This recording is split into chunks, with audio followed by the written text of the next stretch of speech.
ಅಲ್ಲ 1 ಕೋಟಿಗೂ ರಾಮಲಿಂಗಾರೆಡ್ಡಿ ಅವರು ರಾಜೀನಾಮೆನೂ ಕೊಡ್ಲಿಲ್ಲ. ರಾಜೀನಾಮೆ ಕೊಡ್ಬೇಕಾ?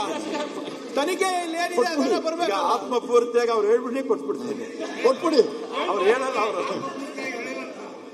ಸಭಾಧ್ಯಕ್ಷರೇ, ಅವರು ಕೊಟ್ಬಿಡಿ. ಅವರು ತಪ್ಪಿತಸ್ಥರಲ್ಲ, ನಮ್ಮವ್ರು ಬೇಕಂತ ಶೂಟ್ ಮಾಡಿದ್ದಾರೆ ಅಂತ ಹೇಳಿದ್ರೆ ಪರಿಹಾರದ ಬಗ್ಗೆ ಯೋಚನೆ ಮಾಡಬಹುದು. ಅವರು ಬೇಟೆಗಾರರೇ ಆಗಿದ್ರೆ ಅದು ಬೇರೆ ರೀತಿ ಯೋಚನೆ ಮಾಡಬೇಕಾಗುತ್ತೆ. ಆಯ್ತು. ಮನೆ ಅಧ್ಯಕ್ಷ ಸಭಾಧ್ಯಕ್ಷ ಕೌಜಲ್ಗೆ ಅವರು ಮನೆ ಅಧ್ಯಕ್ಷ ನೀವು ಪ್ರಶ್ನೋತ್ತರ ತಗೋಬೇಕು ಅಂತ ಹೇಳ್ತಾ ಇದ್ದೀರಿ. ಪ್ರಶ್ನೋತ್ತರ ತಗೊಳ್ಳೋಣ. ಕಳಂಕಿತ ಸಚಿವರನ್ನ ಕೂರಿಸ್ಕೊಂಡು ತಗೊಳಕಾಗತ್ತ? ನಾವು ಕಳಂಕಿತ ಸಚಿವರನ್ನ ಕೂರಿಸ್ಕೊಂಡು ಭ್ರಷ್ಟಾಚಾರ ಮಾಡಿದಂತಹ ಸಚಿವರನ್ನ ಕೂರಿಸ್ಕೊಂಡು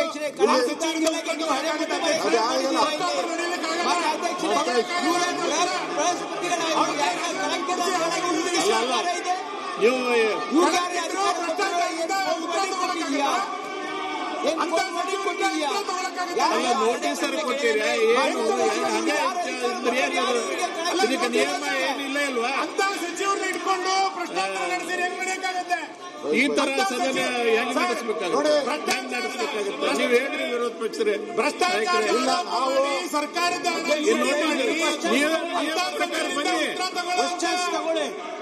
ಪ್ರಕಾರ ಬನ್ನಿ. ನಮಗೆ ಬಂದಿಲ್ಲ ಅಂತ ಉತ್ತರ ಪ್ರಮೇಯ, ನಮಗೆ ಬಂದಿಲ್ಲ. ತಗೊಳ್ಳಿ ರಾಜೀನಾಮೆ ಪ್ರಶ್ನೆ. ನಿಮ್ದು ನೋಟಿಸ್ ಕೊಡಿ, ಚರ್ಚೆ ಮಾಡ್ಬೇಕಾದ್ರೆ. ಅಧ್ಯಕ್ಷರೇ, ಈಗ ನೋಡಿ, ನಾವು ಈಗಾಗಲೇ ಒಂದು ನಿಮಿಷ ಕೂತ್ಕೊಳ್ಳಪ್ಪ ಅಧ್ಯಕ್ಷರೇ. ಕೌಜಲ್ಗೆ ಅವಕಾಶ ಕೊಟ್ಟಿಲ್ಲ. ಈಗ ಇಲ್ಲ ನೋಡಿ, ನಾವು ಈ ಮಂತ್ರಿಯನ್ನ ರಾಜೀನಾಮೆಯನ್ನ ಇದೇ ಸದನದಲ್ಲಿ ಸಿದ್ದರಾಮಯ್ಯನವರು ತಗೊಂಡಿದ್ದಾರೆ. ಇದೇ ಸದನದಲ್ಲಿ ಸಿದ್ದರಾಮಯ್ಯನವರು ಮಂತ್ರಿ ರಾಜೀನಾಮೆ ಹಣ 187 ಕೋಟಿ ಲೂಟಿ ಆಗಿರೋದು ಈ ಸದನದಲ್ಲಿ ಒಪ್ಪಿಗೆ ಆಗಿದೆ. ಅದಾದ್ಮೇಲೆ ರಾಜೀನಾಮೆ ಕೊಟ್ಟರು, ಒಪ್ಕೊಂಡಿದ್ದಾರೆ. ಈಗ ಮತ್ತೆ ಅವ್ರನ್ನ ನೀವು ಮಂತ್ರಿ ಮಾಡಿದ್ರೆ ಈ ಸದನಕ್ಕೆ ಏನ್ ಗೌರವ ಬರ್ತದೆ? ಅವ್ರನ್ನ ತೆಗೆದಿದ್ದು ಯಾಕೆ, ಸೇರ್ಸ್ಕೊಂಡಿದ್ದು ಯಾಕೆ ಅಂತ ಹೇಳ್ಬೇಕಲ್ಲ ಸದನಕ್ಕೆ. ಸರ್ಕಾರಕ್ಕೆ ಪ್ರಜಾಪ್ರಭುತ್ವದ ಮೇಲೆ ಗೌರವ ಇದೆಯಾ? 187 ಕೋಟಿ ಲೂಟಿ ಆಗಿರೋದು ನಿಜ. 187 ಕೋಟಿ ಲೂಟಿ ಆಗಿರೋದು ನೈತಿಕ ಹೊಣೆ ತನಿಖೆ ರಾಜೀನಾಮೆ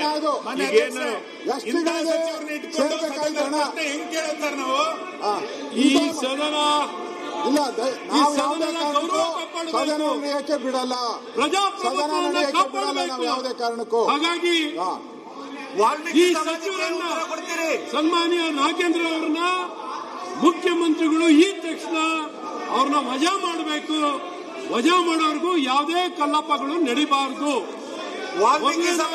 ಏನು ಉತ್ತರ ಕೊಡ್ತೀರಿ? ಅವರ ರಾಜೀನಾಮೆ